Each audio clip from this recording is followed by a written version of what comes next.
10 salita na hindi mo dapat sinabi sa partner mo. Una, wala kang kwenta. Kung wala siyang kwenta, alalahanin mo na meron siyang halaga. Pangalawa, nakakasawa ka. Nagsasawa ka na sa kanya. Di ba nananahimik yan tas ikaw tong pumasok sa buhay niya? Pangatlo, wala kang pinagkaiba sa ex ko. Wala siyang pinagkaiba sa ex mo. Sana alam mo yung feeling na kinukumpara. Pang-apat, ang pangit ng ugali mo. Pangit ugali niya, ba't niligawan mo pa?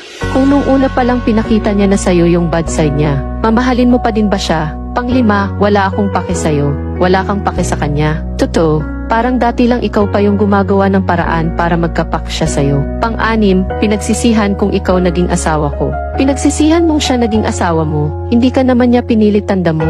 Pang-pito, napakaul mo. Masyado siyang overacting.